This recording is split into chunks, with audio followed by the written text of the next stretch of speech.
नमस्कार. कधी-कधी ना, एक छोटीशी कलाकृती एका मोठ्या संघर्षाची आणि यशाची संपूर्ण कहाणी सांगून जाते. आज आपण अशाच एका तरुणाची गोष्ट ऐकणार आहोत, ज्याने आपल्या कलेच्या आणि जिद्दीच्या जोरावर अक्षरशः नियतीलाही आव्हान दिलं. ही कहाणी आहे तेजस सावंत यांची. चला तर मग त्यांचा हा प्रेरणादायी प्रवास जवळून पाहूया. सुरुवात करूया तेजस सावंत यांच्याच एका वाक्याने. कलेमुळे माणसाचं जीवन समृद्ध होते. आता हे फक्त एक वाक्य नाहीये बरं का, तर त्यांच्या संपूर्ण प्रवासाचं सार आहे. हेच ते तत्व आहे ज्याने त्यांच्या आयुष्याला एक नवी दिशा दिली. तर ही गोष्ट सुरू होते ती नागेवाडीच्या लोकमंगल हायस्कूलमधून. झालं असं की शाळेच्या गणेशोत्सवात गणपतीच्या मागे एक काय सुंदर आणि देखणी महिरफ होती. ती पाहिल्यावर साहजिकच कुणालाही प्रश्न पडेल की अरे वा, ही कलाकृती केलीये कोणी? आणि याच प्रश्नातून तेजस सावंत यांच्या प्रेरणादायी प्रवासाचा शोध सुरू झाला. आणि त्या कलाकाराचं नाव होतं तेजस सावंत.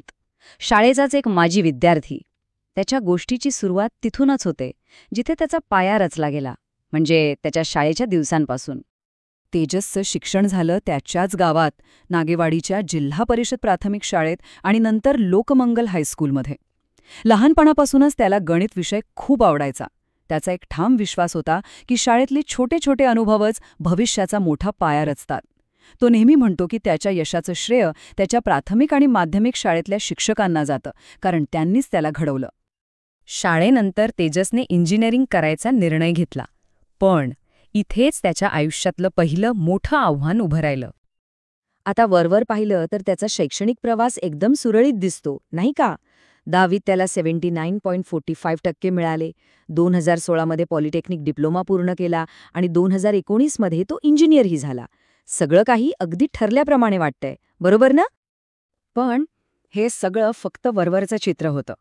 खरं वास्तव ते मात्र धक्कादायक होतं. बघा ना, एका बाजूला उत्तम इंजिनियर बनायचं स्वप्न आणि दुसऱ्या बाजूला इंग्रजी भाषेचं एक मोठं आव्हान समोर उभं ठाकलं होतं. आणि हा संघर्ष साधासुद्धा नव्हता.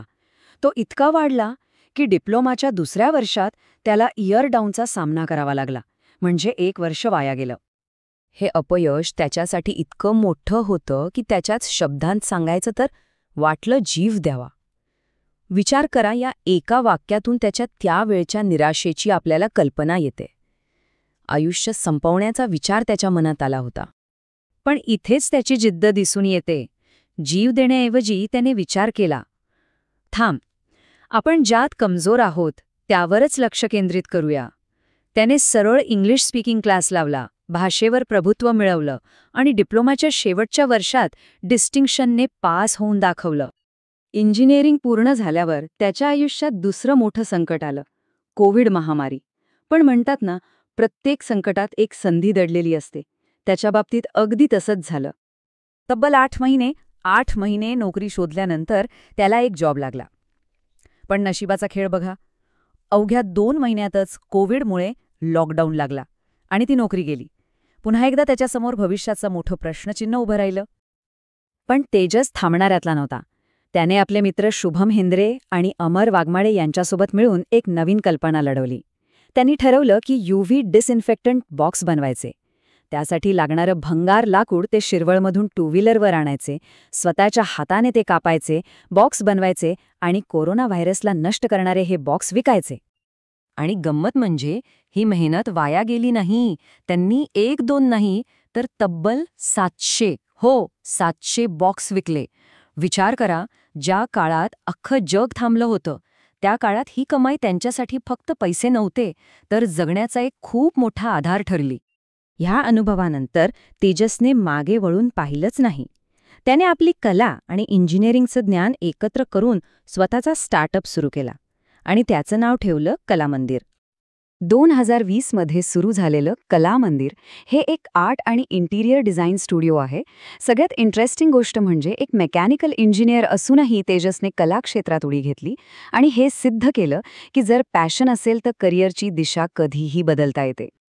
त्याच्या यशामागे काही महत्त्वाची सूत्र आहेत. प्रामाणिकपणा, प्रचंड कष्ट आणि बाजारात कमावलेला विश्वास. आणि या प्रवासात त्याला त्याच्या पत्नीची कोमलची खंबीर साथ मिळाली. ती स्वतः 10 लाखांची CNC मशीन चालवते आणि त्याच्या कामात त्याला मदत करते. आणि त्याच्या कामाचा आवाका ऐकलात तर तुम्ही थक्क व्हाल. गेल्या अवघ्या 5 वर्षात कलामंदिरनं 500पेक्षा जास्त इंटिरियर प्रोजेक्ट्स यशस्वीपणे पूर्ण केले आहेत. हा आकडा त्याच्या कष्टाची आणि प्रामाणिकपणाची साक्षी देतो. पण तेजससाठी यशाचा खरा अर्थ आकड्यांमध्ये नाही तर नात्यांमध्ये आहे.